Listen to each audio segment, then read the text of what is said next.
Қазақстанның тұңғыш президенті Нұрсұлтан Назарбаевты зейнеткер демесеңіз, орасан үлкен бизнесті ұршықша иіріп жүргенге ұқсайды.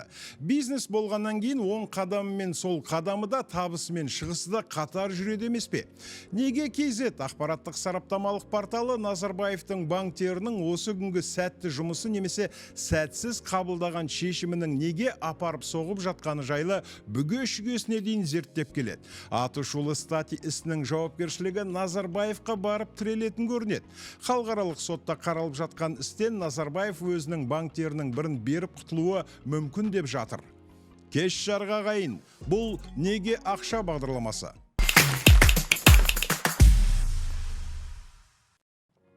Стати ісі 14 жылға созылды. Бұл істе Қазақстан Анатол мен Габриэль статилермен бейбіт келісімге келіпті.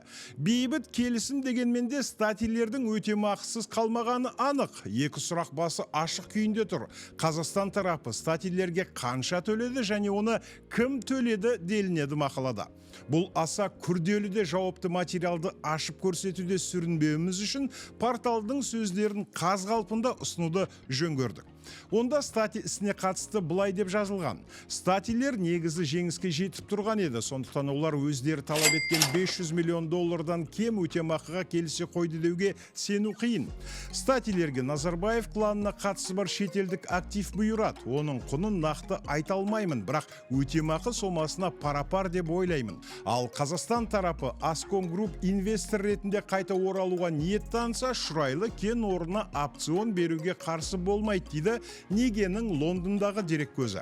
Статилер өтемақысы бойынша Назарбаев кланының қаржылай жауап беруі әділетті болмақ. Себебі кезінде Молдова президенті Ворониннің айтағына ерген Нұрсұлтан Назарбаев Анатол Статидің Қазақстандағы бизнесін біржақты қылуды тапсырған болатын. Анатол Статиге қарасты Тристан Ойл компаниясы Қазақстанда Боранқұл, Толқын мен Табыл кен орындарын игеруге лицензия алып, Толқын нефтегаз бен Қазпол мұнай фирмаларының иесі атанады.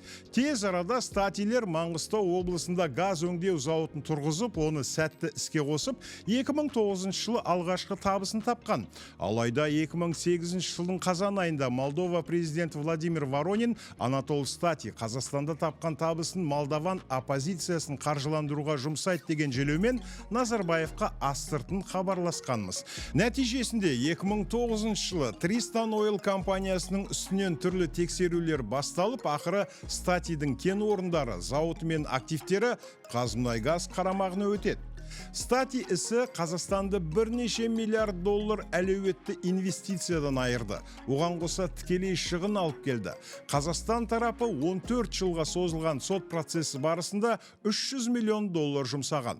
Осы процеске Қазақстан атынан кезінде басшылық еткендер бұл істің барынша ұзаққа созылуына мүдделі болғанын белгілі. Қазір бұрынғы әділет министрі Марат Бекетаевтың дәл осы стати кейсі үшін тергеліп жатқаны анық, және осы жылдың соңына дейін басталу тиіс сот процесінде сіздер білмеген біраз дәйек жарыққа шығатын болады. Оған қоса статилер сұраған $500 миллион Швеция арбитражының шешімі бойынша жылына $25 миллион процент қосылып отырды. Стокгольм соты алғаш рет осы шешімді 2013 жылы шығарғанын ескерсек, одан бері 11 жыл өткендіктен сол $500 миллионның үстіне тағы кемінде $250 миллион артылды. Нәтижесінде $300 миллион жоқ, және статиге құны кемінде $500 миллион кем емес актив бердік деп есептеп көрейік. Бұл $800 миллион немесе 372 миллиард теңге. Мәселен, бұл ақшаға 186 мектеп салуға болар еді. Назарбаевтың қате шешіммен оның кланы жасаған рейдерлік әрекеттің нақты құны осындай болды. Портал Ресейдегі Азия тынық мұхиты банкінің Назарбаевтікі екенін және оның осы күнгі жағдайы туралы дерек келтіріпті. Ресейдің Азия тынық мұхиты банкін Назарбаевтың Pioneer Capital Invest компаниясы 2021 жылы 14 миллиард рубльге сатып алған екен. Банк жылдан жылға қыруар пайдамен шығып жатыр. 2024 жылдың 1 тоқсанында Азия тынық мұхиты банкі 2023 жылдың 1 тоқсанымен салыстырғанда 3 есе артық таза кіріс алған. Банк бірінші тоқсанды 1,6 миллиард рубль пайдамен аяқтады. Жылдың аяғына дейін 10 миллиард рубль көрсетуі әбден мүмкін. 2025 жылдан бастап осы бизнес Назарбаевқа жылына 50 миллиард теңге таза кэш әкеліп тұру ғажап емес. Дегенмен, банк ақш-тың санкциясына ілігіп кетуі де ғажап емес. Портал биылғы қаңтарда Нұрсұлтан Әбішұлының Владимир Путинмен достығы банк үшін уайым жеуге бір себеп болуы мүмкін. Нұрекеңнің жеке мәселемен Мәскеуге жиі сапарлауының бір сыры осында жатса керек деп жазған еді. Арнайы сіздер үшін неге ақша бағдарламасы? Құрметті көрермен, YouTube арнамызға жазылып, осы мәселе жайлы пікір қалдыра отырыңыздар.